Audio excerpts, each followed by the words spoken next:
Science 1 के chapter 3 जिसका नाम है रासायनिक अभिक्रिया और समीकरण, केमिकल रिएक्शन एंड इक्वेशन, उसके स्वाध्याय के सारे प्रश्नों को एक एक करके आपके लिए यहाँ पर हम सॉल्व करके देंगे।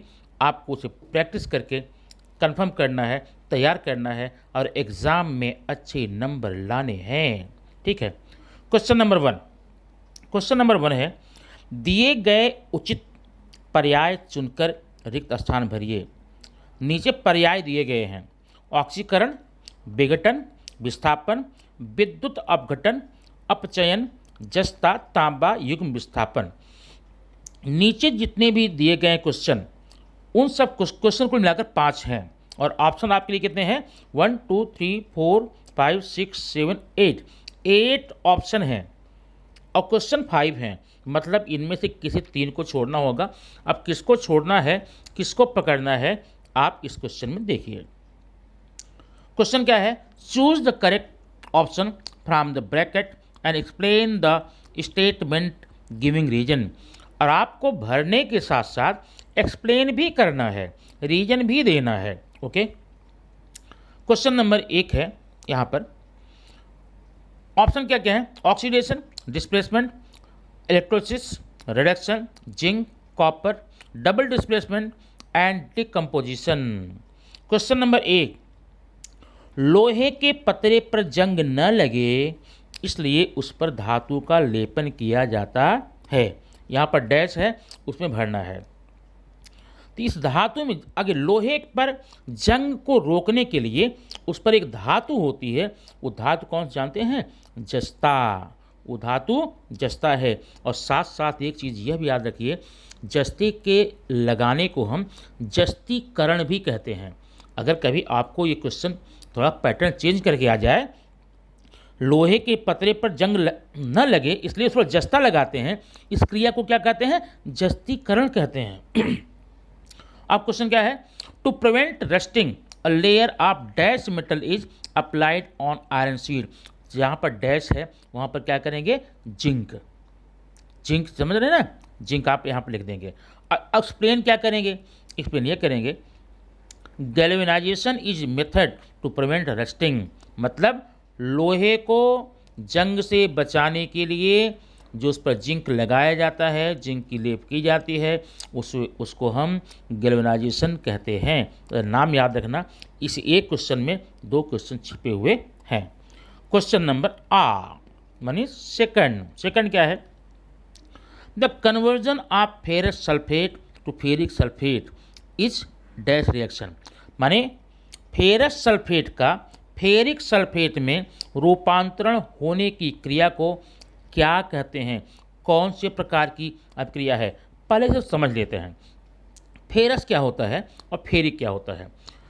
आपके पास सिर्फ 3 ऐसे तत्व होते हैं जिसकी संयोजकताएं परिवर्तनशील होती हैं। ये कक्षा 9 पढ़ा था। एक था कॉपर, मरकरी और आयरन।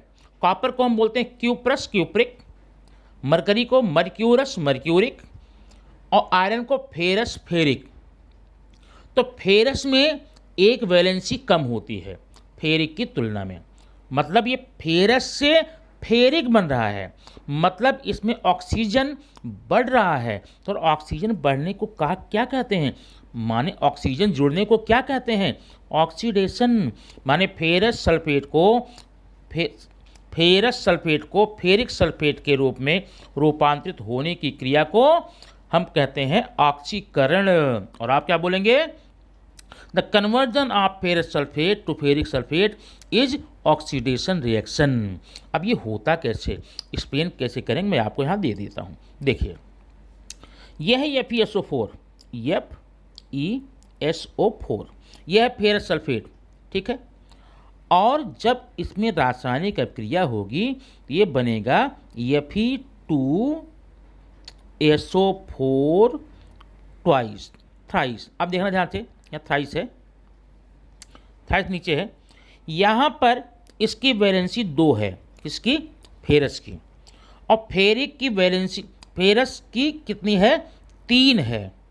फेरस की 3 है, माने 2 से 3 हुआ, इसलिए क्या होगा? ये ऑक्सीकरण की अभिक्रिया हो गई। मुझे उम्मीद है आप समझ गए होंगे इसको। क्वेश्चन ई, अम्लयुक्त पानी में विद्युत धारा प्रवाहित करने पर डैश होता है। अब क्या है, when electric current is pass to the acidulated water the dash of water take place. यहाँ पर क्या होता है, विद्युत विघटन अपघटन इलेक्ट्रोलिसिस होगा। ठीक है। क्वेश्चन नंबर ई, BaCl2 बेरियम क्लोराइड के जलीय विलयन को जिंक सल्फेट का जलीय विलयन मिलाते हैं तो कैसी अपक्रिया। सिंपल सी बात भाई, आप एक काम करें, पहले यहाँ पर देख लेंगे इसको। आप हम लिखते हैं यहाँ पर BaCl2 प्लस ZnSO4।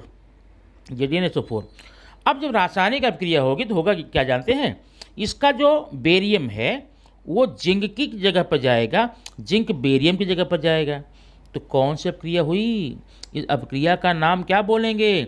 यहाँ पर आयनों की अदला बदली हो रही है, और आयनों की अदला बदली होने पर कौन सी अपक्रिया होती है, युग्म विस्थापन double displacement means addition of an aqueous solution of zinc sulfate to aqueous solution of barium chloride is example of double displacement reaction। इसमें होगा आपका युगल विस्थापन अपक्रिया। इस प्रकार से पहला क्वेश्चन आपका ये पूरा होता है जिसमें खाली स्थान भरने हैं। अब आइए देखते हैं क्वेश्चन नंबर 2। निम्नलिखित दिए गए प्रश्नों के उत्तर लिखिए। Write the answer to the following question. Question क्या है, जब किसी अभिक्रिया में ऑक्सीकरण और अपचयन क्रिया एक साथ घटित होती है उस अपक्रिया को क्या कहते हैं, और एग्जाम्पल भी देना है। आप समझते हैं, ऐसी रासायनिक अपक्रिया जिसमें ऑक्सीकरण और अवकरण माने अपचयन दोनों साथ साथ होते हैं उसे कहते हैं रेडॉक्स। उस क्रिया को क्या बोलते हैं, रेडॉक्स बोलते हैं। इसका एग्जाम्पल आप मैं दे दूं, आप यहाँ पर ठीक लीजिए, copper oxide CuO plus hydrogen. अब ये क्या होगा, आगे बनेगा Cu बनेगा यहाँ पर और प्लस H2O बनेगा, H2O। अब क्या हुआ यहाँ पर, Cu से O निकल रहा है, मतलब क्या है, अवकरण अपचयन रिडक्शन। ठीक है, समझ में आया ना। और H से O जुड़ रहा है, ये क्या हुआ, ऑक्सीकरण। माने यहाँ पर ऑक्सीकरण, यहाँ पर होगा ऑक्सीकरण, यहाँ होगा अपचयन या अवकरण होगा। बात समझ में आई ना। व्हेन, अब इसका आंसर बोलोगे, when oxidation and reduction take place the reaction is called redox. ऐसे बोलेंगे, when oxidation and reduction take place it is called redox. Example आपका यहाँ पर सामने दे दिया गया है। ओके। क्वेश्चन नंबर हम देखेंगे सेकंड। अब क्वेश्चन सेकंड क्या है, ये देखिए, हाइड्रोजन पेरोक्साइड का अपघटन इस रासायनिक अपक्रिया दर कैसे बढ़ा सकते हैं। हाइड्रोजन पेरोक्साइड का अपघटन इस रासायनिक अपक्रिया की दर को हम कैसे बढ़ाएंगे। अब ध्यान देना, जो हाइड्रोजन पेरोक्साइड होता है यह ऑक्सीजन एटम इसमें है, इसमें ऑक्सीजन का एटम होता है हाइड्रोजन पेरोक्साइड में। As result formation of water take place, this means hydrogen undergoes oxidation. ठीक है। अच्छा, अब इसमें और आप जरा आंसर देखेंगे इसका, यहाँ पर क्लियर, यहाँ पर स्पष्ट क्वेश्चन है, हाइड्रोजन पेरोक्साइड का अपघटन इस रासायनिक अपक्रिया की दर को कैसे बढ़ा सकते हैं। अब पहले ये देख लीजिए, जब हाइड्रोजन पेरोक्साइड का अपघटन होता है यह एक मंद अपक्रिया है। क्या है, मंद अपक्रिया है। अब इस मंद अपक्रिया को तीव्र करने के लिए आपको यहाँ पर एक कैटलिस्ट उत्प्रेरक का उपयोग करते हैं। वो उत्प्रेरक क्या जानते हो, मैंगनीज डाइऑक्साइड। आप लिखेंगे हाइड्रोजन पेरोक्साइड की मंद अपक्रिया को तीव्र करने के लिए MnO2 का प्रयोग करते हैं। यही उत्प्रेरक का काम करता है और इससे अपक्रिया की दर बढ़ जाती है। आइए अब क्वेश्चन देखते हैं थर्ड। अभिकारक और उत्पाद की परिभाषा लिखकर उदाहरण सहित स्पष्ट करो। तो पहले अभिकारक बोलते हैं, अभिकारी पदार्थ बोलते हैं, ठीक है ना। अभिकारक क्या कहते हैं, रासायनिक अभिक्रिया में भाग लेने वाले पदार्थों को अभिकारी पदार्थ कहते हैं। उत्पाद क्या है, रासायनिक अभिक्रिया के फलस्वरूप बनने वाले नए पदार्थ को उत्पाद कहते हैं। समझ में आया? The substance which take part in the chemical reaction are called reactant, while what is product? The substance which are formed due to the formation of new bond in the chemical reaction are called product. अब एक example, कोई भी समीकरण, कोई जो भी समीकरण आपको समझ में आ रहा है वो समीकरण लिख करके यहाँ पर आप दे देंगे, आपका कंफर्म हो जाएगा। जैसे ये देखिए मैंने यहाँ पर लिख दिया H2 + O2 = H2O, H2O balance कर लेंगे बाद में यहाँ पर हम, ठीक है। अब ये जो रासायनिक समीकरण में बाएं तरफ का पार्ट है ये है विकारी पदार्थ है और इधर ये उत्पाद है। सिंपल बात समझ में आ गई ना। अच्छा, अब आते हैं क्वेश्चन नंबर नेक्स्ट क्या है इसमें। NaOH का पानी में घुलना, ये देखिए NaOH का पानी में घुलना और कैल्शियम ऑक्साइड का पानी में घुलना, इन दोनों घटनाओं में समानता क्या है और अंतर क्या है, ठीक है। Explain the type of reaction with reference to oxygen and hydrogen, illustrative with the example. अब देखिए इसमें क्या है, यहाँ पर एग्जाम्पल देखिए पहले।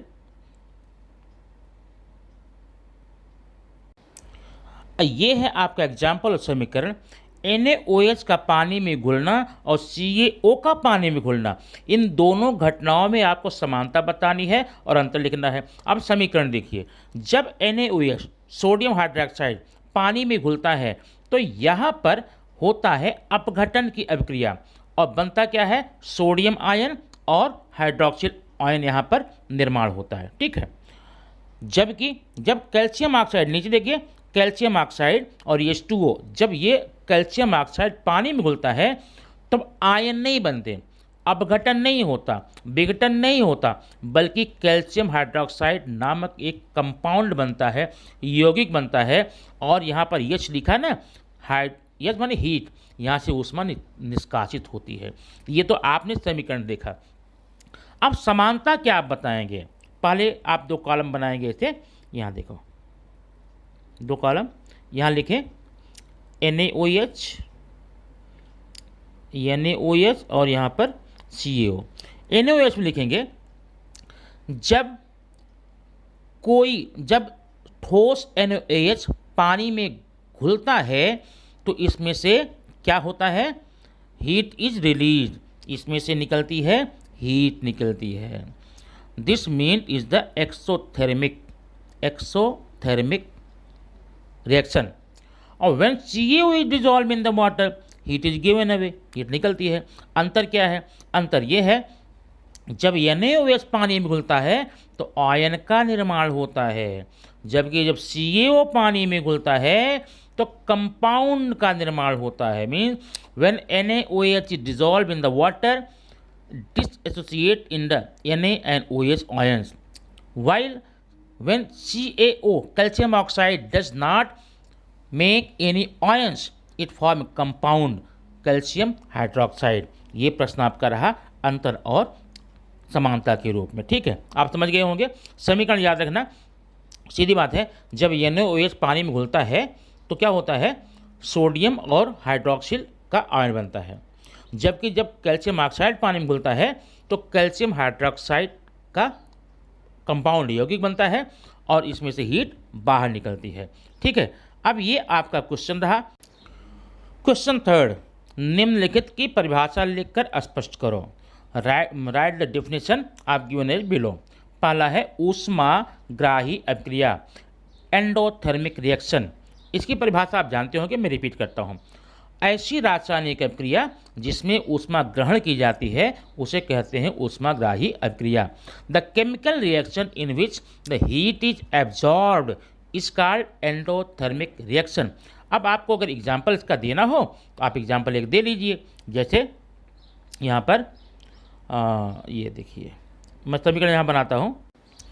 ये है ऊष्माग्राही अभिक्रिया का एग्जाम्पल। NaOH जब पानी में घुलता है सोडियम हाइड्रोक्साइड बनता है और यहाँ पर जो है ऊष्मा, देखिए यहाँ माइनस दिखाई गया। एक बात और देखिए, जो ऊष्मा ग्राही है इस ऊष्मा को आप यहाँ दिखा सकते हैं या समीकरण में बाएं तरफ भी प्लस करके हीट लिख सकते हैं। अगला है संयोग अभिक्रिया। कम्बिनेशन रिएक्शन क्या कहते हैं?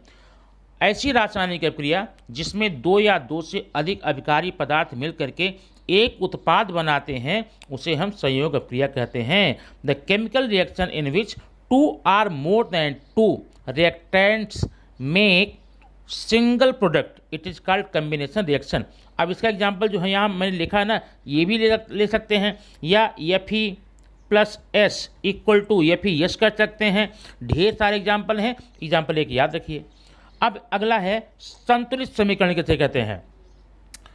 बैलेंस इक्वेशन क्या होता है? What is the balanced equation? अब जो सुनिए, ऐसे समीकरण जिसके दोनों पक्षों में मॉलिक्यूल अणुओं की संख्या समान होती है उसे हम संतुलित समीकरण कहते हैं। When the number of atoms of elements in the reaction is equal in the number of atoms of those element in the product such as equation is called balance. माने जब प्रोडक्ट और रिएक्टेंट दोनों तरफ अणुओं की संख्या समान होती है उसे हम कहते हैं बैलेंस्ड इक्वेशन। विस्थापन क्रिया क्या है? जब अधिक क्रियाशील धातुएं कम क्रियाशील धातुओं को विस्थापित कर देती हैं इस अभिक्रिया को कहते हैं विस्थापन अभिक्रिया। Displacement reaction the reaction in which the ion of more reactive element is displaced the less reactive metal means when more reactive ion displays to less reactive ion it is called displacement reaction। अब इसमें आप example देख सकते हैं, यहाँ पर मैं ले रहा हूँ, देखिए यह है copper sulphate CuSO4 plus iron. ये जब आपस में क्रिया करेगा, आयरन जो है ना कॉपर से ज़्यादा क्रियाशील है, यहाँ हो जाएगा FeSO4 प्लस Cu अलग हो गया, ये हो गया आपका डिस्प्लेसमेंट रिएक्शन। अब आइए देखते हैं क्वेश्चन नंबर 4 में क्या है। वैज्ञानिक कारण लिखिए। Write the scientific reason. क्या पहला क्वेश्चन क्या है? चूने के पत्थर को गर्म करने पर निकलने वाली गैस को ताज़ा चूने के पानी में प्रवाहित करने से चूने का पानी दूधिया हो जाता है। बड़ा इंपॉर्टेंट क्वेश्चन है आपके लिए है, इसमें ध्यान देखिएगा। जब चूने के पानी को विस्थापित किया जाता है या जब चूने के पत्थर को गर्म करने पर निकलने वाली गैस को ताज़े चूने के पानी में प्रवाहित किया जाता है तो कार्बन डाइऑक्साइड जो होता है वह निम्नलिखित अभिक्रिया करता है। अब कैसे करता है जरा इसका समीकरण आप देख लीजिए। समीकरण है ये CaOH twice calcium hydroxide CaOH twice plus carbon dioxide CO2 equal to होता क्या है CaCO3। अब ध्यान नहीं देना, यही CuCO3 जो है यह है कैल्शियम कार्बोनेट। जब चूने के पानी में कार्बन डाइऑक्साइड प्रवाहित की जाती है तो कैल्शियम कार्बोनेट का निर्माण होता है। अब ये कैल्शियम कार्बोनेट मतलब संगमरमर मार्बल है, इसी के कारण चूने का पानी जो है वो दूधिया हो जाता है। चलिए क्वेश्चन नंबर सेकंड। शाहाबादी फर्श के टुकड़े HCl में डालने पर जल्दी अदृश्य नहीं होते किंतु फर्श का चूर्ण जल्दी अदृश्य हो जाता है। ध्यान देना, इसमें आपने पढ़ा होगा कि रासायनिक अभिक्रिया की दर जो है रिएक्टेंट अभिकारी पदार्थों के कणों के आधार पर डिपेंड करता है। तो जब शाहाबादी फर्श के टुकड़े बड़े हैं और फर्श का जो चूर्ण है बारीक है, तो जो बारीक है कण छोटे हैं उसमें अभिक्रिया की दर तीव्र होगी, वो जल्दी अदृश्य हो जाएंगे। जबकि फर्श के जो टुकड़े हैं उस कणों के आकार बड़े हैं, इसलिए वहाँ पर जल्दी अदृश्य नहीं होते। ठीक है, next. The rate of reaction depend upon the size of particle of the reactant. क्या लिखोगे answer? The rate of reaction is depend upon the size of the particle of the reactant. रासायनिक अभिक्रिया की दर अभिकारी पदार्थों के कणों पर डिपेंड करता है। चूँकि शाहाबादी फर्श के टुकड़े हैं, बड़े हैं, इसलिए वह अभिक्रिया मंद होगी, जबकि पिसा हुआ पाउडर लेंगे तो अभिक्रिया वह तीव्र हो जाती है। Question number E। प्रयोगशाला में शांत सल्फ्यूरिक अम्ल से तन अम्ल बनाते समय पानी में शांत सल्फ्यूरिक अम्ल धीमी गति से डालते हुए कांच की छड़ से उसको मिलाते रहते हैं। अच्छा, अब इसका रीजन सुनिए। जब प्रयोगशाला में शांत सल्फ्यूरिक अम्ल से तनु बनाते हैं, शांत माने गाढ़ा है, तनु माने पतला है, तो उसमें हमें पानी डालना पड़ता है, ठीक है ना। लेकिन जो पानी डालते हैं बड़े धीमे धीमे डालते हैं और कांच की छड़ से उसको हम क्या करते हैं, वह उसको हिलाते रहते हैं। क्यों ऐसा होता है? रीजन ये है कि जब शांत सल्फ्यूरिक अम्ल को डाइल्यूट मतलब तनु में बदलना होता है, उसमें बहुत बड़ी मात्रा में ऊष्मा निकलती है और यह ऊष्मा खतरनाक हो सकती है, नुकसान पहुंचा सकती है, दुर्घटना हो सकती है। इन्हीं दुर्घटना को रोकने के लिए उसमें पानी धीमे धीमे डाला जाता है और उसको हिलाते रहते हैं। When the concentrated sulfuric acid is diluted with the water, a very large amount of heat is released. It is very dangerous and can cause accident. This is the reason to avoid this, a requirement amount of water is taken in a beaker. इसीलिए पानी की मात्रा कम डालते हैं, धीरे धीरे डालते हैं और उसको हमेशा बिलोडक से हिलाते रहते हैं। चलिए अब क्वेश्चन नंबर 1, खाद्य तेल को अधिक समय तक संग्रहित करने पर के लिए हवाबंद डिब्बे का उपयोग करना उचित होता है। खाद्य तेल मतलब जो तेल हम खाने के यूज में लाते हैं, ठीक है। अब वो सब्जी बनाने के लिए, घर में कोई पकवान बनाने के लिए, इसे कहा गया है खाद्य तेलों को अधिक लंबे समय तक अगर उसे सुरक्षित रखना है तो उसे सीलबंद हवाबंद डिब्बे में रखना चाहिए। क्यों? क्योंकि खाद्य तेल जब भी हवा के संपर्क में आते हैं उन खाद्य तेलों का ऑक्सीकरण हो जाता है, बदबूदार हो जाते हैं, झागदार हो जाते हैं, खाने के अयोग्य हो जाते हैं, ठीक है। इसलिए खाद्य तेलों को सील करके रखना चाहिए। When we keep the edible oil for long time openly in the touch of oxygen, then oxidation take place with the oil and this oil will be unuseful for the eating. It will be bad smelling. अब आते हैं question number, हम next क्या question है इसे देख। नीचे दी गई रासायनिक अभिक्रिया में किस अभिकारक का ऑक्सीकरण और अपचयन हुआ है, यह स्पष्ट करना है, ठीक है।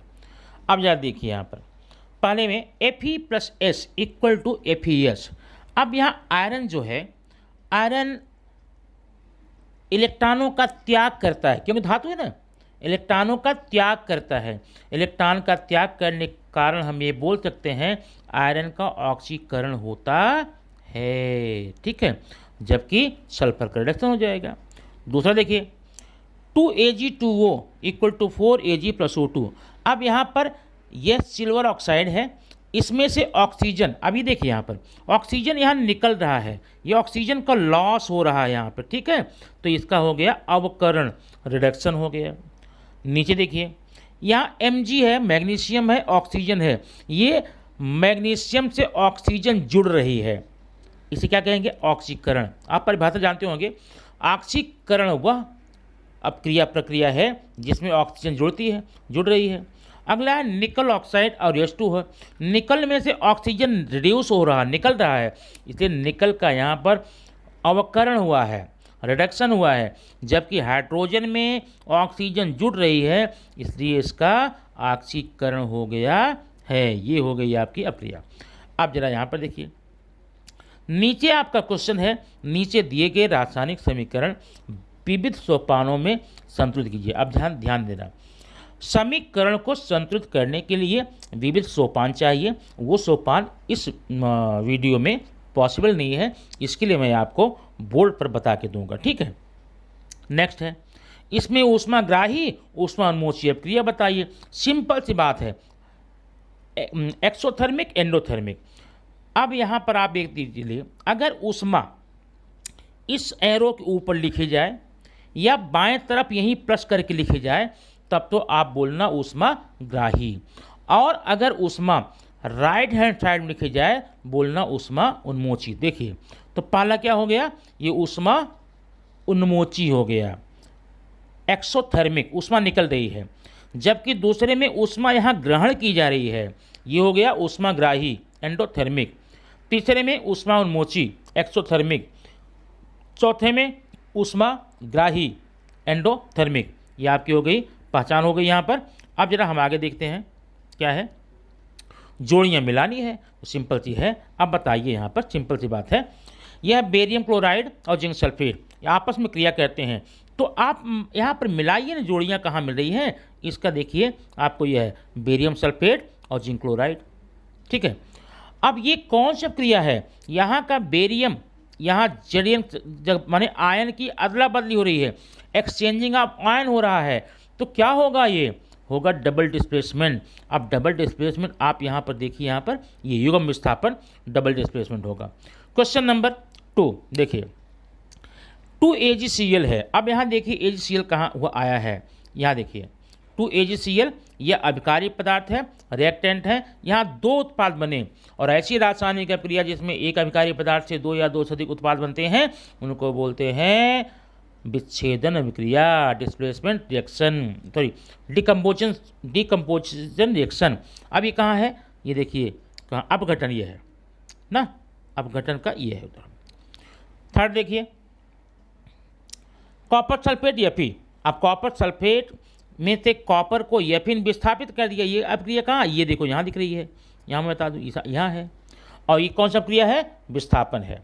अगला है H2O + CO2, पानी और कार्बन डाइऑक्साइड। यहाँ ऊपर कहाँ दिख रहा है, ये दिख बन रहा है H2CO3, तो यह है संयोग अभिक्रिया, और संयोग में कहाँ है, यहाँ पर संयोग है। इस प्रकार से आप इसको कर सकते हैं, ठीक है। इस प्रकार से बच्चे आप लोगों ने देख लिया, इसमें मैक्सिमम क्वेश्चंस को आपको सॉल्व करा दिया गया है। और हाँ, संतुलित करने के समीकरण को यहाँ पर नहीं किया जा सकता, क्योंकि एक समीकरण में 2 या 3 सोपान होते हैं, उस सोपान को यहाँ पर एक्सप्रेस कराने में थोड़ी दिक्कत होगी, बड़ा हो जाएगा, क्योंकि इस पर लिख नहीं सकते, ठीक है। बाकी क्वेश्चन को तैयार करा दिया गया है, अब आप इसको पढ़ करके तैयार कीजिए और एग्जाम में अच्छे नंबर लाने के लिए पूरे जोश खरोश से आगे बढ़ जाइए। थैंक यू वेरी मच, फिर मिलते हैं नेक्स्ट वीडियो में।